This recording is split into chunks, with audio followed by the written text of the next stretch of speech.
Hello,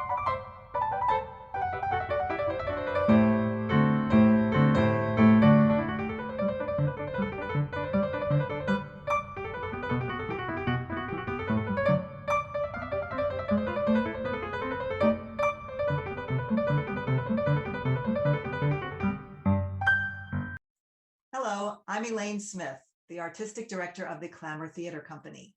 We're holding these creative conversations with playwrights, with actors, with directors, so that you can find out more about Clamour Theater and about the artists who work with us. Welcome to this edition of a Clamour Creative Conversation. Today, we are talking with Margaret Hunt, a playwright I have known nearly forever.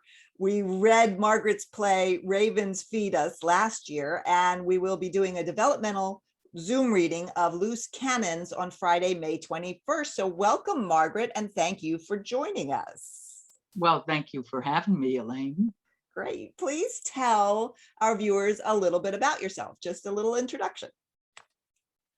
Well, I am from Chicago. I live in Manhattan.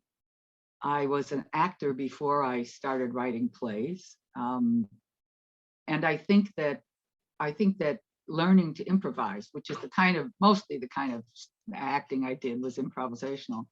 That it really is a good thing for women in general. I think because it makes you less self-conscious about taking the stage or the microphone or just speaking in public, even if you're not the main speaker, if you're just speaking at a meeting. So that was a big step for me, and also it was a lesson, because with improv, you are improvising scenes on stage in front of an audience, and you can feel in your bones when something is working and when it isn't. And so you get a good sense of what an actor needs. What an actor needs. Okay, good. So now talk a little bit about the play that we're reading this month, Loose Cannons. I mean, let's not give away any spoilers, but just tell us something about it. Well, it takes place in Chicago in 1990. And the play is about a family, the Kavanaugh family. This is the same family that you met in 1959 in Ravens Feed Us, when their four daughters of this family were all children. Now they're all grown up, and two of them are not in this play, and the younger two have come home with their husbands, and their brother Mike has moved back home with his mother for reasons we will discover. But Mike is a Vietnam vet, and his sisters have always been they've always been concerned about him since he came back from Vietnam. So I think that one of the things that this play, by the way, is a comedy, and I write comedies, but I think because many of them have dark places, or there are many things about them that are dark. I just want to be clear about that, because I remember Chekhov having a big fight with the theater director, Stanislavski, who was directing a play of his, and he wrote on the next play he submitted, he wrote "a comedy" in great big letters. He wanted people to know it's a comedy, and I want people to know that Loose Cannons is a comedy, because I think it's important to understand that, because a lot of what's happening here is funny, and it's also, I hope, moving. Anyway, the girls come home, and both of them are married now, and one of them is bringing her new husband to meet the family, and they are shocked. And I think you have this in the little blurb about this play. They are shocked to find a quite, in many ways, artistic and well-designed giant mound of boxes and shopping bags and garbage bags and things, but all of it is shaped into a mound that has the piano for its base, and it's almost 9 feet tall. So they are very surprised to find this in the middle of the living room of their family house that they grew up in. And therein lies a tale, I guess. Okay. So do you have anything in particular you're hoping to get out of the reading other than just to hear it? Well, I think that a lot of times when you have a play reading in a different setting, it tells you things about the play that you didn't know. One of the things I learned from Ravens Feed Us being done by you and the Clamour Theater and cast with actors who were exactly or roughly, within a year or two, the age of these characters was, it blew me away it made the play much more powerful. And it's a problem for anybody who writes a play with children in it, because you've got all kinds of equity regulations and insurance things, and having if it's an actor under 12, there are all kinds of things you have to do, so it's hard to have a reading in New York and cast it with actors of those ages. It's, it makes everybody leery of even doing it. So it's great to see what happens when you cast it that way. I mean, Yeah. To me, it was a wonderful revelation, the dynamism, the comedy, the pathos, and the power, just the general power of the play, to see it played by people that age. Yeah. And I think, I have never had a play of mine. I have never had this play read by an actress. And at the time I've been working on this play for a while, and I rewrite it. It's not rewrites now that are substantively changing the play, but I had seen Maureen Silliman in a play. And I believe the first time I saw her in a play, it was written by you.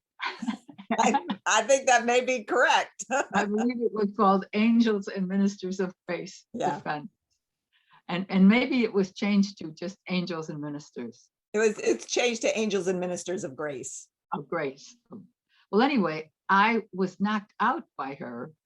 I mean, I thought that I had seen readings of this play, your play, but I had never seen Maureen Silliman in a reading of a play of yours or anybody else's. So I was struck by her, and not long after that, I think within a year or year and a half, I saw her at New Jersey Rep, and she and Phil Parry, her partner, showed up to be in our my theater workshop. The Writer's Block had a weekend retreat of playwrights weekend at New Jersey Rep, and Maureen and Bill showed up to just read in whatever they were given. And we did, 6 plays in 2 days. And I think they were in every play but one. So watching her in all these different characters she was doing just knocked me out, and Bill also. So to be able to have her read this character in my play, who is a very complicated woman, and a religious woman, and a woman who is a singer and a musician, and all of these things that Maureen is. So it's that sort of thing. It's seeing the play cast with a person I've never seen in this play or in a reading of this play. And I'm longing to see that, and I'm longing to see a number of the actors you've cast, some of whom are brand new to me, and some of whom I have seen before, but not in these roles. Yeah. I'm excited about that. And I think it always, if you have wonderful actors in a play reading, they always bring something to it that you didn't see. And they also let you know if you've got things in it you should get rid of. So it's like, it saves you about 3-4 months of work just to hear it read by really good actors. Yeah, no. And I hope the audience enjoys it too, because as I said, it is a comedy. Yeah, well, that's always a little tricky on a Zoom reading, but we've done a few and they've gone fine. So yeah, no, and I'm looking forward to hearing Maureen do it too. She's so good. And Bill. So tell me, do you have a favorite play of your own, produced or unproduced? People always answer that question by saying, I think it's the one I'm working on now, I know. but I don't. I think your plays are favorites of yours for different reasons. I wrote a play called Nobody Lives in Times Square, and I love that play. I think because I loved living in Times Square at a very dangerous time, and talk about comedy with a dark edge. I mean, but that's very different from all the things I've written. I'm working on a trilogy about the Kavanaugh family, and the Ravens play, Ravens Feed Us, was the first in terms of time, because it starts in it happens in 1959, because that's the year that the Chicago White Sox lost the World Series. So there was no joy in Mudville. And I think that this is the second play in the series, and the third play in the series may in fact be in between these two. I don't know. Okay. I have two things I'm working on, and one So of them that one's not finished yet. No. Okay, interesting. All right. So then one of the things I always ask in these interviews is tell us about 3 favorite plays, whether you've seen them or read them by other authors, and what you like about them.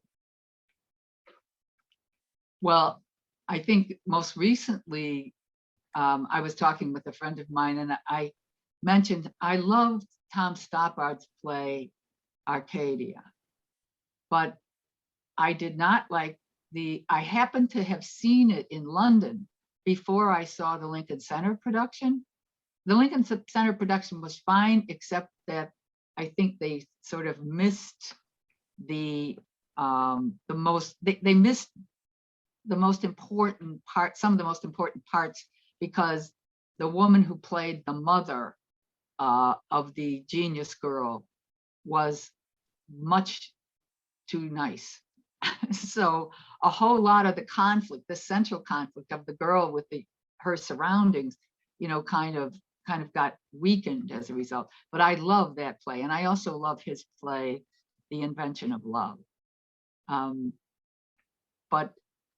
And I don't know if you're thinking of contemporary playwrights, because I mean, there are certain plays that I just think are hysterically funny, and one is The Norman Conquests, which I saw down here in the United States, and it was, they did it, I think, at the Roundabout, and it was just one of the most delightful things I've ever seen. Yeah.